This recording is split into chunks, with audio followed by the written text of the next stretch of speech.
Upheaval, Reckoning, Chapter 26, Justifications. It was already evening by the time Lion Court returned to Black Rose's headquarters. The remainder of the day had not been as interesting as he had hoped it would be. Instead of enjoying a leisurely afternoon getting to know the element of generosity a little better, he ended up being kept busy dealing with the details of somebody else's mission. He strode the hall that connected the rooms of his fellow Thorns, and then smiled when he caught sight of a gray earth pony mare, fiddling with the door to her room. "Octavia," he greeted her. "How was your day?" Octavia seemed startled at first. Then she noticed who it was, and dipped her head slightly in greeting. "Mr. Lion Court, welcome back," she said. "Mr.?" Lion Court asked with mock surprise. Now where did this formality come from? A look of confusion crossed Octavia's face briefly. "Well, you are a senior member of our group, aren't you?" she asked. "Seniority does not rate very high among our group's concerns, Octavia," Lion Court said. He walked closer so that he stood right in front of her. "You may have noticed that we don't carry ranks either. The Thorns stand as equals before each other, with only Black Rose as our leader." His lips parted in a warm smile. "So please, my friends call me Lion for short." All right then, Lion. Now may I ask where you're going?" Octavia looked away briefly before answering. "I'm going to tell some of my family about my new job, and possibly some of my old bandmates if I can find them." Lion Court nodded in understanding. "Of course," he said. "But the hour has grown quite late, and the ponies you'll be speaking with are likely asleep." Octavia looked around. "Is it that late already?" she asked. "It's hard to tell with these halls." "There are devices in your quarters that can indicate the time of day," Lion Court said. "I'll help you with them if you like. For now, you should get some sleep. I imagine this is a lot to take in." "You're right," Octavia said with a nod. She yawned and then opened the door to her quarters. Before she went in, however, she paused and then turned to face Lion Court again. "Lion," she began hesitantly. "Yes." "So, what instrument do you play?" Lion Court raised an eyebrow. "Well, I dabble a bit in piano and violin," he replied. "but my music is for mere recreation. It's certainly not worthy of even being mentioned alongside yours in any discussion." Octavia closed her eyes and inhaled deeply to compose herself. "Then why recruit me?" she asked. "I had thought at first that the Thorns were a band of sorts, but those weapons around your belt, and the way Miss Sablesteel was dressed just a few hours ago. Is this some kind of private fighting group? I can't—" Her voice trailed off. "Your concern is understandable," Lion Court replied. "Know that we recruited you for your musical talents, which means that you are expected to perform with those talents, not something else. The Thorns are not mere fighters. We are an elite group that handles most of our mistress's affairs, so the talent pool is certainly diverse." Octavia looked partially mollified by Lion Court's response. Her smile widened a bit. This mare was certainly no fighter, and he knew that the moment he had spotted her in that cafe. Still, Warsinger picked her, so the inherent talents to wield it must lie within her. There was no need to prod her in any way. All she needed was a gentle nudge. "But what is Black Rose's goal?" she asked. "Nothing short of Equestria's glory," Lion Court replied confidently. Octavia stared at Lion Court for a while. Eventually, she couldn't help but return his smile. "I'll just rest for tonight then," she said. "Oh, and another thing," Lion Court said. "You mentioned Sable. Is she here at the moment?" "Yes." Lion Court bowed one more time and let the earth pony go back to her room. He made his way through the hall. Despite his weariness, he did not head towards his room, but to some pony else's. He knocked on the door, and when no pony answered, he pulled out his own key and entered anyway. Sablesteel's quarters were easily the biggest out of all the Thorns. They were also second only to Longstride's when it came to lack of luxury. 3/4 of the room were taken up by a laboratory, where Sablesteel plied the craft handed down to her by her grandfather. Vials, beakers, and other sorts of paraphernalia adorned several tables, each one meticulously labeled. One area of the room held containers for various live snakes, spiders, and other poisonous creatures, while another had a stand which held her gear. As far as comfort was concerned, there was a bed by one corner and a nightstand. Lion Court shook his head at the simplicity. At least it was a step up from the rug that Longstride used. At the center of the laboratory was Sablesteel herself.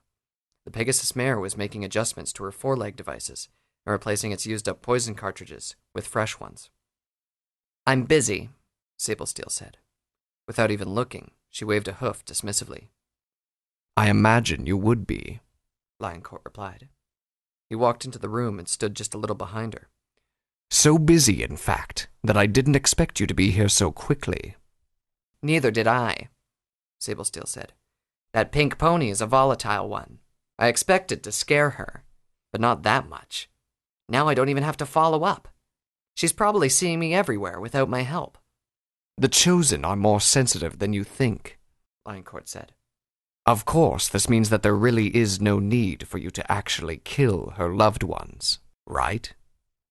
"I might, just to spite you for constantly bothering me about it," Sablesteel replied. She pressed a button on the foreleg device, causing a blade to spring forth. She inspected the piece, making sure that it was still razor sharp and free of any notches or cracks. "I said that I'm not making any promises.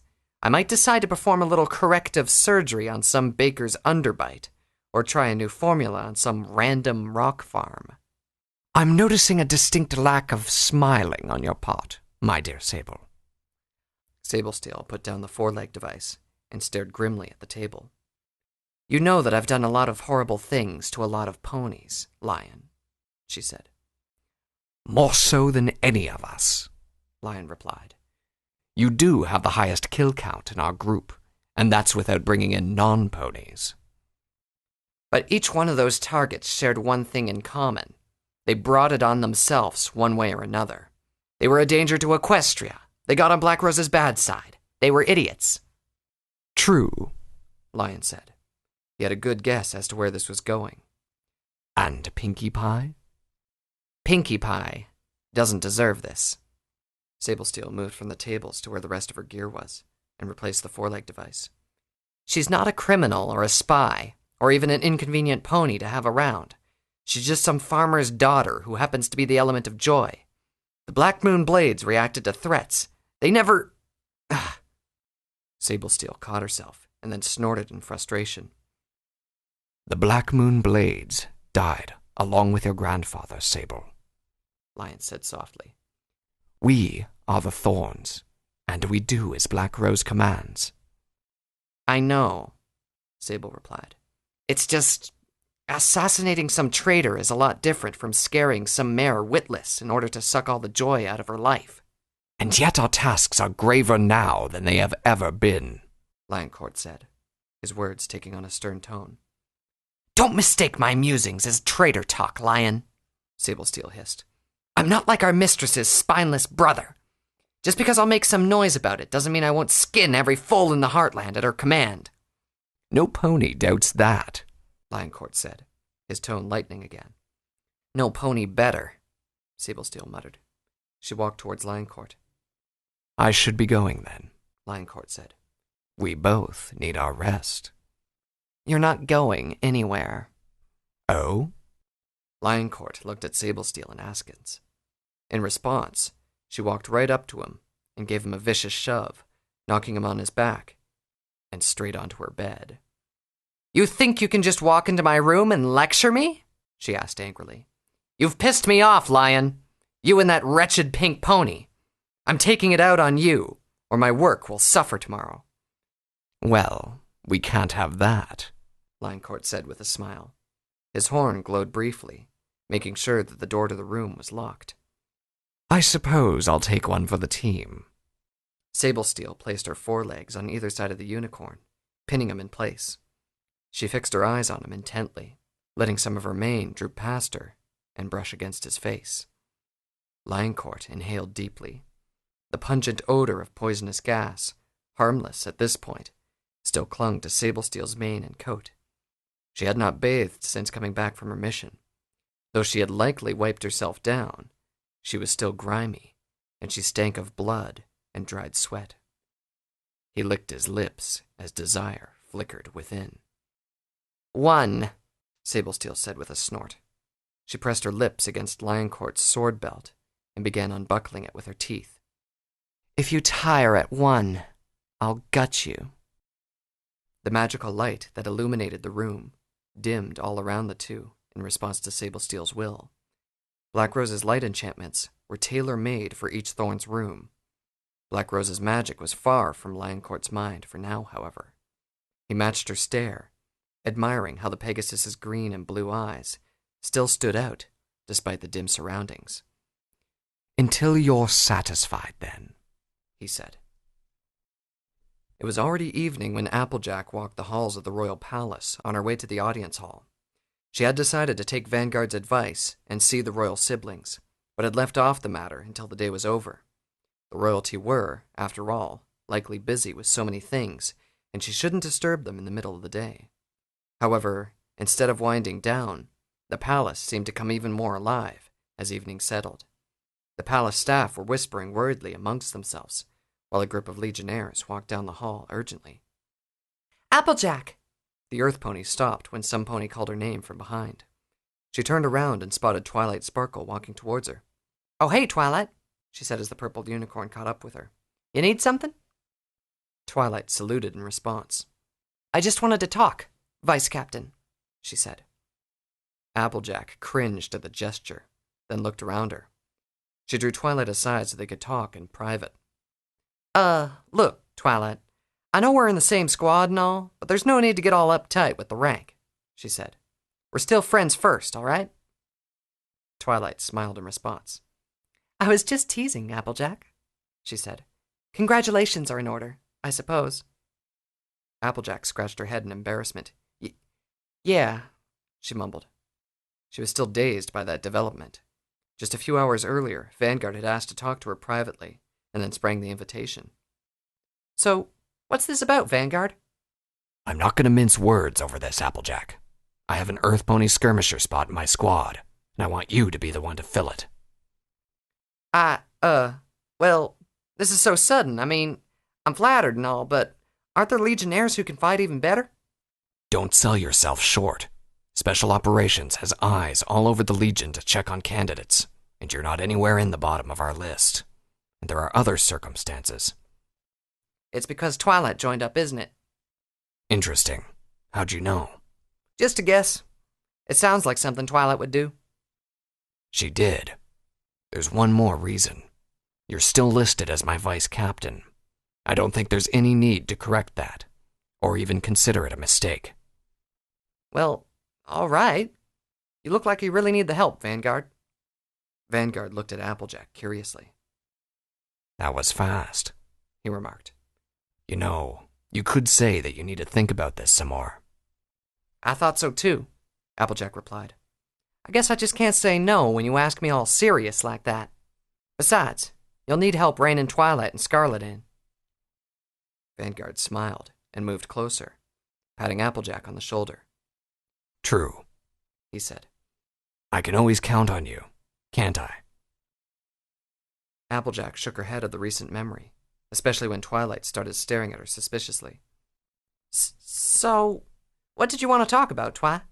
She asked. Well...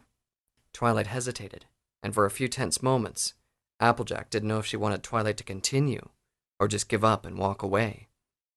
Twilight eventually made up her mind, however.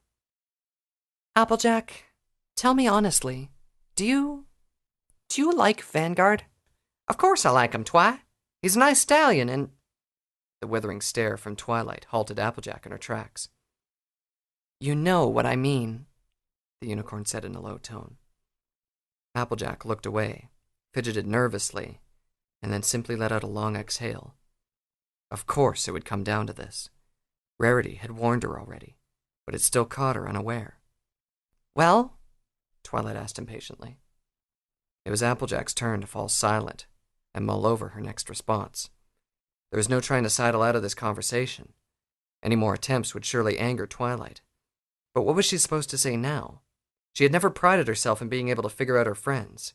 It was Rarity who was able to tell things about Semponi from just a few signs. She had always been reliant on the assumption that if Semponi had a problem, they'd say so honestly. These days, however... No, Applejack mumbled.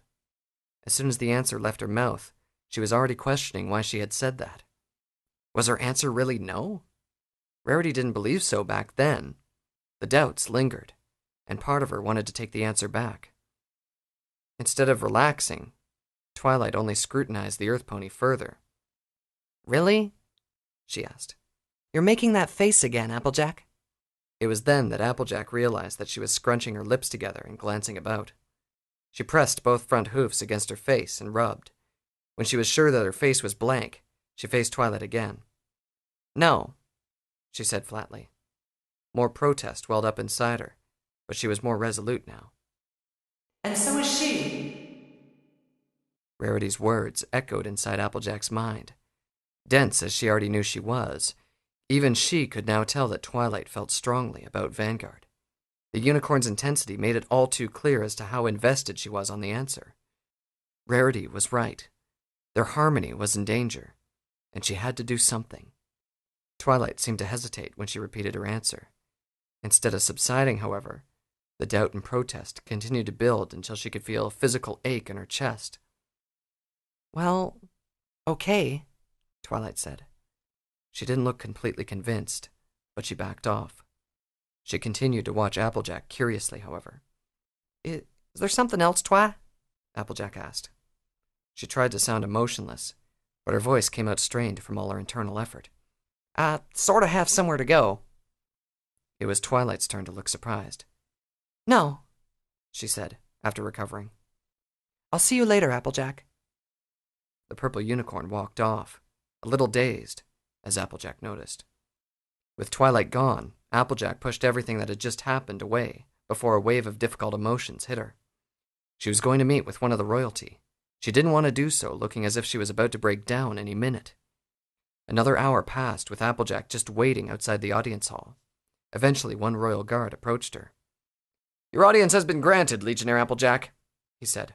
"Prince Torado is waiting inside." Applejack let out a sigh. Of the 3 royal ponies who could have met her, it had to be Prince Torado. She still remembered the last time she had an audience with him. Prince Torado enjoyed making ponies squirm. The doors to the audience hall opened, revealing the magnificent sight of the 3 thrones. Applejack's jaw dropped. This wasn't the audience hall she remembered. A throne of white marble trimmed with gold dominated the central portion of the hall's far end. Behind the white throne hung a great banner that bore the symbol of the sun. To its left was another throne, this one of obsidian, and trimmed with silver. The banner behind the black throne bore a crescent moon. Opposite the black throne was a third one. This one was a plain throne of polished granite, with a gray circle on its banner. Stairs led from the thrones and joined together at the center of the hall. "Some ponies admiring my hoofwork, I see." A familiar, booming voice resounded within the audience hall. Applejack quickly focused her attention towards the gray throne and watched as Prince Torado descended the stairs and walked towards her. She quickly went down on her knees and bowed her head respectfully. "Thank you for taking the time to see me, Your Highness," she said. "Of course I have time to see my favorite almost dead messenger," Torado replied. As he approached, Applejack couldn't help but wrinkle her nose a bit. A slightly fishy smell seemed to emanate from the mighty alicorn. "Do you have another one, Applejack? Does Mother want me to kick Luna in the face this time?" No, Your Highness," Applejack replied. "I haven't almost died again. It does have something to do with the Queen." Torado raised an eyebrow and stayed silent, prompting Applejack to begin explaining. At the end of her story, he walked even closer and examined her. "So, you want to know more about this special gift that my mother gave you, he asked. "Well, the Queen is more of the sort who unlocks the gifts you already have, instead of adding things. The most likely scenario is that she provided you a means to tap into your element of harmony's more individualized power. If I looked hard enough, I think I can sense it within you and see how you can bring that out. Is that what you want, Applejack? Applejack nodded in response. Immediately, she felt the alicorn's magic envelope her. A few minutes passed until Torado let go. She waited anxiously while the gray alicorn simply frowned and stared at her. You sure you actually created this shield you said you did? Torado finally asked. I've thoroughly checked, and I don't see any particularly strong power coming from the element of honesty. In fact, I'm barely sensing the element of honesty at all. Confusion spread across Applejack's face. Torado's words hit her hard. The alicorn may as well have uprooted a tree and smashed her face with it. She could only lower her head further at the result. I'm sorry for wasting your time, Your Highness, she said. You didn't, Torado replied. Don't think you're failing yet, Applejack. I have a particular fondness for honesty and loyalty. Among the elements of harmony, their brightness becomes truly glorious when put to the test. He eyed her carefully. Confront whatever's bothering you, and we'll see just what my mother expected of you. Applejack remained kneeling for some time. She had no reply to that. Vanguard Clash strode swiftly through Canterlot's jail. Around him, royal guards and visitors alike moved out of his way, after one look at his grim expression and his bulky armor. Whatever pleasant mood he was in upon Applejack's quick agreement to join had evaporated when he received word of what his other squad member had been up to. He had expected Scarlet Rabbit to be excited by all the new experiences upon reaching the Heartland.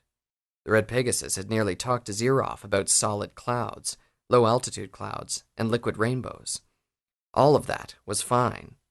Getting jailed for causing the largest drunken brawl in Canterlot as of date was not. What was worse was that he had dragged Rainbow Dash into the mess as well. I'm here for Scarlet Rabbit and Rainbow Dash, Vanguard told one of the station guards. The royal guards nodded and escorted him through the cells. The Canterlot jail used to be a small, barely used building before the Legion arrived. Now, a lot of its cells held ponies who couldn't handle their new boozing habit, legionnaires who couldn't maintain discipline, and, most disturbingly, ponies who disrupted or avoided the draft.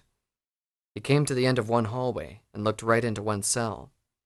Due to so many new cases, Canterlot jail was overcrowded, and constructions were already underway for additional space. Along with several other ponies was a red Pegasus stallion and a rainbow-maned Pegasus mare. Both of them were lying on the floor, trying to sleep off a hangover. Scarlet, he said. The red Pegasus got up and looked at Vanguard, who gestured for him to come over. He obliged and put his face near the bars. Captain, he said, I thought you'd never come. Vanguard sniffed once before his forelegs shot out, grabbing the red Pegasus by the head and then slamming it against the bars. Who are you, and why are you pretending to be Scarlet Rabbit? He growled. What are you talking about? The red Pegasus asked. He found it difficult to speak with his lips mashed against the bars. It's me! Vanguard slammed Scarlet's head a few more times until the red Pegasus's nose started bleeding. Where are they? He asked. Scarlet merely smiled and started chuckling. Vanguard tossed him aside and then turned towards one of the royal guards. Send word to both Unicorn Guard Captain Shining Armor and Pegasus Guard Captain Brightshield.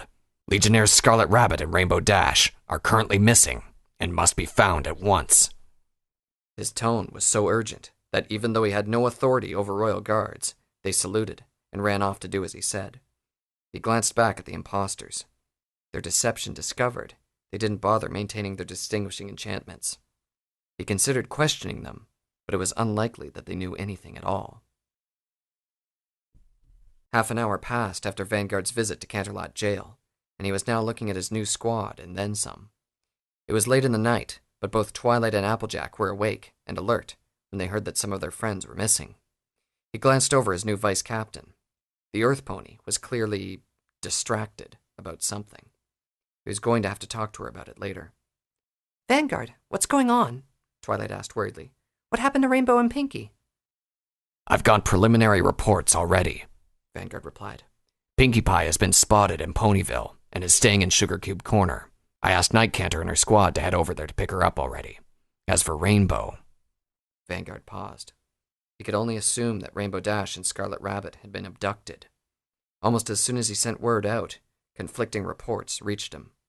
Apparently, in addition to causing a massive barroom brawl, Scarlet and Rainbow were also seen talking about flying off to Cloudsdale, making their way back to the Barrierlands, flying off to Ponyville, robbing a local bank, and all sorts of incidents.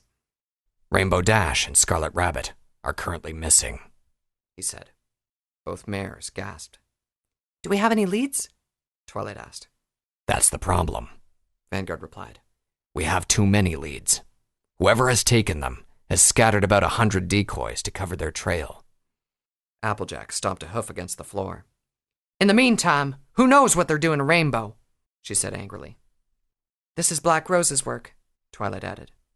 There's no doubting that, Vanguard said. Both of you get ready. This will be our first mission together.